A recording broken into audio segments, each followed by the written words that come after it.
Indian stock market का हालात तो आज ख़राब है, खासकर लार्ज कैप्स का। तो जानते हैं कि सिर्फ इंडियन मार्केट का ही हालत ख़राब है या ज़्यादातर इक्विटी मार्केट्स ग्लोबली उनका भी हालत ख़राब है, और साथ ही गोल्ड और सिल्वर का भी हालात फ़िलहाल ख़राब चल रहा है। तो जानते हैं कि वहाँ क्या चल रहा है, क्यों प्रॉब्लम है, और आप लोगों के दो पॉपुलर क्वेरीज़ को आंसर करने जा रहा हूँ ना। एक तो बहुत ज़्यादा आप लोग पूछते हैं कि फॉरेन इक्विटी में अगर इन्वेस्टमेंट करना है तो कौन कौन से ऐप्स हैं वहाँ पे हमारे पास, ऑप्शंस क्या क्या अवेलेबल हैं, या फिर फ्यूचर में और कौन कौन से ऑप्शंस आने वाले हैं। उसी तरह से अगर बॉन्ड्स में इन्वेस्टमेंट करना है तो वहाँ पे कौन कौन से ऑप्शंस अवेलेबल हैं। और इससे भी ज़्यादा ज़रूरी ये है कि अगर फॉरेन इक्विटी में इन्वेस्टमेंट करना है या इंडियन बॉन्ड्स में इन्वेस्टमेंट करना है तो हमें किन किन बातों का ध्यान रखना चाहिए। तो सबसे पहले इंडियन मार्केट देख लेते हैं। तो Indian market large cap, mid cap, small cap यहाँ देख सकते हैं। तो परफॉर्मेंस तो कोई खास है नहीं आज। और सेक्टर थीम देखिए, आईटी कंप्लीट ब्लड बाथ, मतलब सुबह तो और ज़्यादा गिरा हुआ था ना, 5% से भी ज़्यादा गिरा हुआ था, लेकिन अभी भी बहुत ज़्यादा गिरावट। ऑटो, बैंक, हाँ डिफेंस में थोड़ा राहत मिला है, और फार्मा में भी थोड़ा बहुत परफॉर्मेंस है। अब वर्ल्ड मार्केट्स देख लेते हैं। तो यूएस से ही स्टार्ट करेंगे। तो यूएस में तो कल का मार्केट देखिएगा अगर, तो बहुत अच्छा परफॉर्मेंस यहाँ पे आप देख सकते हैं। लेकिन जब आप pre market that is futures देखेंगे तो वहाँ पे कोई खास परफॉर्मेंस देखने को नहीं मिल रहा है। देखिए फ्यूचर्स या जो प्री मार्केट है ना, उससे एक इंडिकेशन मिलता है कि आज का परफॉर्मेंस कैसा हो सकता है। सिर्फ इंडिकेशन होता है, ऐसा कोई ज़रूरी नहीं कि ऐसा ही परफॉर्मेंस हो। उसके बाद यूरोपियन मार्केट्स देख लेते हैं। तो यहाँ भी कोई खास परफॉर्मेंस नहीं। इटली का मार्केट हाँ थोड़ा अच्छा कर रहा है, बाकी कोई खास परफॉर्मेंस यहाँ भी नहीं है। एशियन मार्केट्स देख लें तो हांगकांग, चाइना का मार्केट तो आज बंद है। जापान का मार्केट में थोड़ा बहुत रिटर्न आया है ना। क्रूड ऑयल देख लेते हैं, ये तो बहुत इंपॉर्टेंट है, खासकर पिछले कुछ महीनों से तो इसका इंपॉर्टेंस बहुत ज़्यादा बढ़ गया है। तो ब्रेंट क्रूड फिलहाल $79 पर बैरल के आसपास चल रहा है, जो कि अच्छा है ना। 80 से नीचे है तो काफ़ी अच्छा है, खासकर इंडिया के लिए तो बहुत अच्छा है। हम ज़्यादातर इंपोर्ट करते हैं, जितना कम हो उतना अच्छा है ना। गोल्ड और सिल्वर, गोल्ड सिल्वर को क्या हो गया ना, ये क्यों, मतलब पिछले कुछ समय से तो बहुत हालत ख़राब है। तो सबसे पहली बात तो ये ध्यान में रखें, कई बार मैंने समझाया है आप लोगों को कि भाई गोल्ड सिल्वर में रिटर्न बहुत ज़्यादा आ चुका है। कितना रिटर्न आएगा, ठीक है, उतना रिटर्न के बाद एक्सपेक्टेड था भी कि एटलीस्ट नियर फ्यूचर में कुछ नहीं हो सकता है। सिल्वर के लिए खासकर मैंने आप लोगों को बताया था कि बहुत ज़्यादा रिस्की है, वोलेटिलिटी बहुत ज़्यादा होता है, तो ये आपको समझना होगा। सिल्वर देख भी रहे हैं ना, बहुत ज़्यादा गिरावट। और गोल्ड देखिए गिरावट आ रहा है, सही बात है, लेकिन लॉन्ग टर्म डाइवर्सिफिकेशन पर्पस के लिए अगर कोई गोल्ड थोड़ा बहुत पोर्टफोलियो में रखना चाहता है तो अभी भी मैं नहीं समझता हूँ कि उसमें कुछ हर्ज है या फिर गलत है। रखा जा सकता है, लेकिन लिमिटेड एक्सपोजर रखना है, और नियर टर्म में बहुत ज़्यादा रिटर्न एक्सपेक्टेशन नहीं होना चाहिए। अब जान लेते हैं कि प्रॉब्लम क्या चल रहा है। तो देखिए मैं दो चीज़ें आपको बोली हैं ना देखने के लिए हमेशा, गोल्ड और सिल्वर। तो गोल्ड में सबसे पहले आप क्या देखेंगे गोल्ड सिल्वर के लिए कि भाई यूएस का जो डॉलर इंडेक्स है वो कहाँ पे है। तो डॉलर इंडेक्स कितना 99 के आसपास चल रहा था, या फिर उससे भी नीचे चल रहा था। फिर अभी हमने देखा कि 100 के आसपास चला गया, और आज 101 के आसपास चला गया डॉलर इंडेक्स। अभी जब मैं रिकॉर्ड कर रहा हूँ ना तो 100.8 के आसपास है। तो डॉलर इंडेक्स तेज़ी से ऊपर जा रहा है, ये है पहला फैक्टर। दूसरा फैक्टर क्या होता है, यूएस इंटरेस्ट रेट। ये सब कोरिलेशन मैंने कई बार आप लोगों को बताया है, तो इसको समझिएगा। तो देखिए इंटरेस्ट रेट वहाँ पे उम्मीद है, क्योंकि इन्फ्लेशन वहाँ पे ज़्यादा है ना, तो वहाँ पे अब डर का माहौल है कि भाई आने वाले महीनों में कहीं इंटरेस्ट रेट हाइक ना हो जाए। इंटरेस्ट रेट हाइक का आइडिया कैसे मिलेगा, तो वहाँ एक तो है कि 10 ईयर जीसेक, जो कि मैं हमेशा आप लोगों को बताता हूँ, अबाउट 4.45% के आसपास है।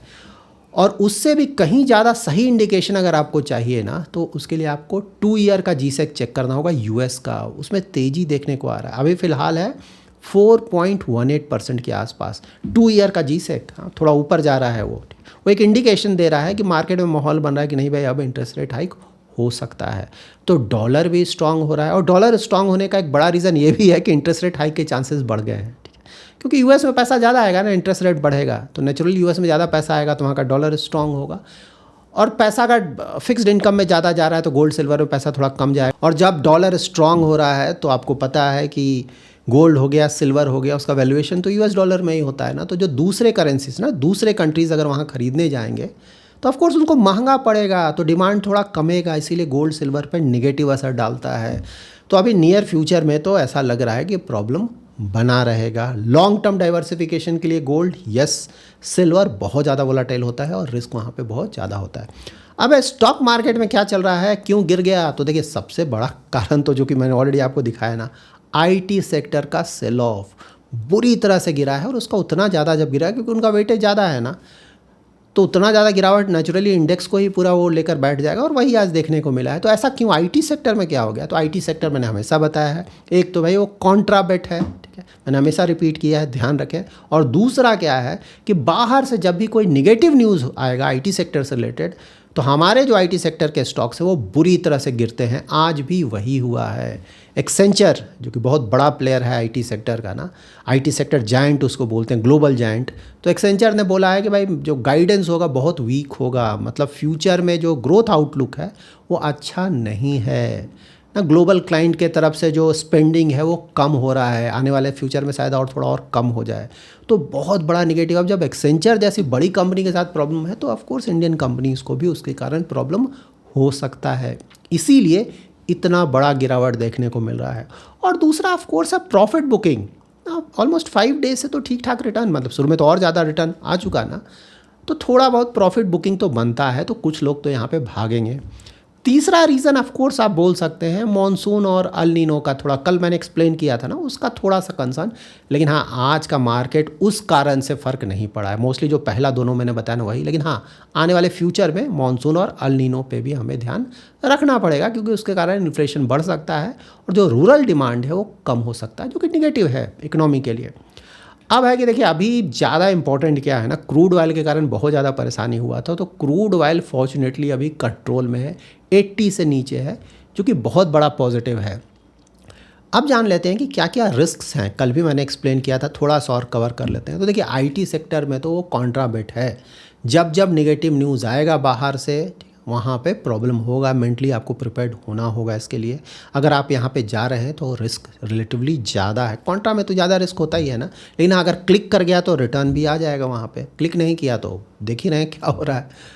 और दूसरा ऑफ कोर्स मॉनसून डेटा पे आपको नज़र रखना पड़ेगा क्या चल रहा है। और तीसरा ट्रम्प ना, उनका टैरिफ देखते हैं फिर से, क्योंकि अब लड़ाई थोड़ा इधर कम हो गया, बंद हो गया ऑलमोस्ट फिलहाल। तो अब देखना है कि यहाँ से निकल कर वो क्या करते हैं, फिर से टैरिफ पे क्या वापस आएंगे या फिर दूसरे जो पॉलिटिकल इश्यूज़ तो वो क्रिएट ना कर दें, ये सब हमें देखना होगा। सो नाउ जान लेते हैं बॉन्ड प्लेटफॉर्म्स और फॉरेन इक्विटी में इन्वेस्टमेंट के लिए कौन से प्लेटफॉर्म को हम कंसिडर कर सकते हैं। तो देखिए बॉन्ड प्लेटफॉर्म, जब भी हम किसी भी प्लेटफॉर्म के लिए जा रहे हैं तो क्या चेक करेंगे ना, क्योंकि है तो बहुत सारे ना, या कोई ख़राब अच्छा नहीं, बहुत सारे हैं, हमें सिर्फ ये देखना है कि क्या चेक करें ताकि पता चले कि ये सही है। तो सबसे पहले तो हम यही देखेंगे कि सेबी रेगुलेटेड है कि नहीं, मोस्ट इंपॉर्टेंट है ना भाई, सेबी ने उसे अच्छा बोला है कि नहीं, रेगुलेटेड है कि नहीं। रेगुलेटेड है मतलब सेबी उस पर नज़र रख रहा है, तो वहाँ पे गलत करने के चांसेस काफ़ी कम हो जाते हैं। एक तो ये देखेंगे, उसके बाद देखेंगे भाई ट्रैक रिकॉर्ड कैसा है, थोड़ा पुराना है ना, अभी तक का ट्रैक रिकॉर्ड कैसा चल रहा है, सब कुछ ठीक चल रहा है। जो इंटरफेस है उसका कैसा है, मतलब इन्वेस्टमेंट के लिए हम आसानी से वहाँ पे इन्वेस्टमेंट कर सकते हैं कि नहीं, ठीक है, ऑप्शंस अच्छे खासे हैं कि नहीं, ये सब हम देखेंगे। फिलहाल इंडिया में भी बहुत सारे बॉन्ड प्लेटफॉर्म्स आ गए हैं, बट हाँ कुछ अगर आप ऑप्शंस बोले, जैसे स्टेबल बॉन्ड्स हो गया, स्टेबल मनी का है, विंट वेल्थ हो गया, इंडिया बॉन्ड्स हो गया, इसके अलावा भी बहुत सारे ऑप्शंस हैं। आपको सिर्फ ये देखना है कि भाई सेबी रेगुलेटेड है कि नहीं, और कुछ पुराना हो, थोड़ा अच्छा ट्रैक रिकॉर्ड हो, इंटरफेस अच्छा हो, ये सब चीज़ देखकर आप डिसाइड करेंगे कि भाई आपके लिए कौन सा सूटेबल है। ठीक है तो बहुत सारे, लेकिन देखिए प्लेटफॉर्म से भी कहीं ज़्यादा ज़रूरी है क्या देखना, भाई जिस भी प्लेटफॉर्म से आप जाएं वहाँ पे देख लें कि जहाँ आप इन्वेस्टमेंट करने जा रहे हैं जिस भी बॉन्ड में, तो उसका इशूअर कौन है वो देखें। प्लेटफॉर्म से कहीं ज़्यादा ज़रूरी है ये देखना, ठीक है, कि कौन सा बॉन्ड आप ख़रीद रहे हैं। अब वहाँ पे आप ज़्यादा रिटर्न के चक्कर में ना, कि मुझे 10% चाहिए, 12% चाहिए, 14% चाहिए, उस चक्कर में आप घटिया क्वालिटी के पेपर में इन्वेस्ट करेंगे, मतलब बॉन्ड में इन्वेस्ट करेंगे, रिस्क बहुत ज़्यादा है।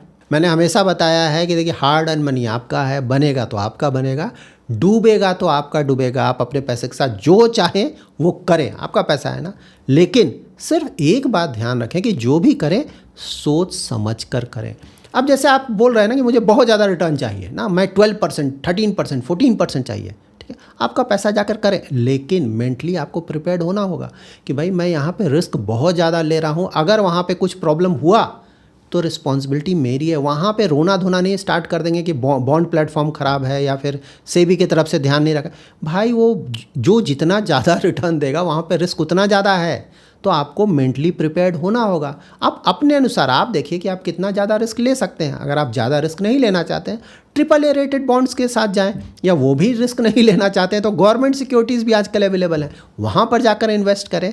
और अगर आप बहुत ज़्यादा रिस्क ले सकते हैं और इस चीज़ को समझते हैं कि भाई वहाँ कभी भी प्रॉब्लम आ सकता है, तब तो ठीक है भाई, 11% 12% वो भी ऑप्शन अवेलेबल है। लेकिन सोच समझ कर इन्वेस्ट करें, बिना सोचे समझे इन्वेस्ट ना करें। सिर्फ बहुत हाई रिटर्न के लालच में अननेसेसरी रिस्क लेने का ज़्यादा मतलब नहीं बनता है। उसके साथ ही लिक्विडिटी का भी एक कंसर्न होता है। देखिए इंडिया में कॉर्पोरेट बॉन्ड मार्केट देखें ना, तो बहुत बड़ा मार्केट नहीं है, यहाँ पे लिक्विडिटी कम होता है। मतलब कि ऐसा नहीं है कि आपने बॉन्ड खरीदा और तुरंत बेचकर निकल गया। अगर आपको बेचना पड़ा तो यहाँ पे आपको कई बार प्रॉब्लम होगा बेचने में। एक तो होता है कि भाई आपने पूरा मैच्योरिटी तक रखा, वहाँ तो दिक्कत नहीं है। लेकिन हाँ, बीच में बेचकर भागना अगर है ना कि नहीं भाई मुझे पैसे की जरूरत, मैं तुरंत बेचूंगा, वहाँ पे सभी बॉन्ड्स को बेचना पॉसिबल नहीं होगा, लिक्विडिटी का प्रॉब्लम होता है। तो ये भी आप ज़रूर ध्यान में रखें। देखिए सिंपल चीज़ क्या ध्यान रखना है ना, कि जैसे आप स्टॉक्स में इन्वेस्ट करते हैं, ठीक है, तो स्टॉक्स अच्छे क्वालिटी के भी स्टॉक्स हैं, बहुत सारे जंक स्टॉक्स भी हैं। तो आप जंक स्टॉक्स में इन्वेस्ट करेंगे, वहाँ पैसा डूब जाएगा, फिर बोलेंगे अरे पूरा मार्केट ही ख़राब है, सेबी ख़राब है, गवर्नमेंट ख़राब है, देश ख़राब। आपकी गलती है ना, जंक स्टॉक में आप इन्वेस्ट क्यों कर रहे हैं, ठीक है।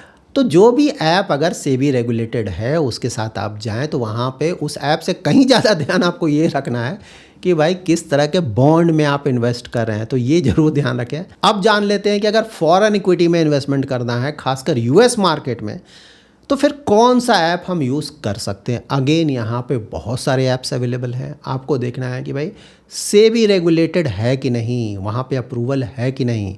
ज़्यादातर ऑफ कोर्स रहेगा, लेकिन फिर भी एक बार क्रॉस चेक कर लेना है, जो कि मैंने बॉन्ड प्लेटफॉर्म के लिए बताया ना। यहाँ भी आप देखें, ठीक है, कि भाई कितने सालों से है, ट्रैक रिकॉर्ड कैसा है, रिव्यूज़ कैसा है, उसके आधार पे आप डिसाइड करें। ऑप्शंस तो बहुत सारे हैं, IND मनी है, वेस्टेड है, और साथ ही इंटरेक्टिव ब्रोकर्स का भी ऑप्शन अवेलेबल। देखिए इंटरेक्टिव ब्रोकर्स वर्ल्ड का one of the largest brokerage firm है। IND मनी और वेस्टेड के साथ जब जाएंगे तो मोस्टली आप यूएस मार्केट में अच्छा खासा एक्सपोजर लेंगे ना। यूएस में जो भी स्टॉक्स लिस्टेड हैं, ETFs लिस्टेड हैं, उसके थ्रू, वहाँ पे जो लिस्टेड हैं उसके थ्रू आप ग्लोबल इक्विटी में भी एक्सपोजर ले पाएंगे, मोस्टली ETFs के थ्रू। लेकिन मान लीजिए कोई ऐसा इन्वेस्टर जो कि बहुत बड़ा पैसा इन्वेस्ट करता है ना, कुछ करोड़ में, 50 लाख, 1 करोड़ या फिर कई करोड़, उस तरह का अगर इन्वेस्टर है और उसको सारे मार्केट्स का एक्सपोजर चाहिए कि नहीं मैं अलग से जापान के मार्केट में इन्वेस्ट करूंगा, वहाँ के स्टॉक्स में, यूरोपियन मार्केट्स में अलग से जाके सारे स्टॉक्स में इन्वेस्ट करूंगा, हांगकांग, सिंगापुर, इस तरह का अगर कोई इन्वेस्टर है तो उसके लिए इंटरेक्टिव ब्रोकर्स एक अच्छा ऑप्शन हो सकता है, क्योंकि वहाँ पे आप ग्लोबल बॉन्ड्स में भी इन्वेस्ट कर सकते हैं। तो आपका रिक्वायरमेंट है, ठीक है, कैसा रिक्वायरमेंट है। अगर छोटा मोटा आप पैसा इन्वेस्ट करते हैं, सिर्फ यूएस मार्केट के लिए जाना है, तो ऑफकोर्स बहुत सारे ऑप्शन अवेलेबल हैं। अगर बहुत बड़ा पैसा इन्वेस्ट करना है और सारे कंट्रीज, ऑलमोस्ट सारे कंट्रीज़ के स्टॉक्स में आपको एक्सपोजर लेना है, या फिर बॉन्ड्स में भी एक्सपोजर लेना है ना, ग्लोबल बॉन्ड्स, तो उसके लिए भी ऑप्शंस अवेलेबल हैं। यहाँ पे अच्छा न्यूज़ ये है कि 4 ब्रोकर्स को IFSCA अप्रूवल मिल गया है। मतलब कि या तो वो लॉन्च करेंगे या फिर एक्सपैंड करेंगे US stock investing through gift city. तो कौन कौन से ब्रोकर्स हैं? जीरोधा है, ग्रो है, एंजल वन है और अपस्टॉक है।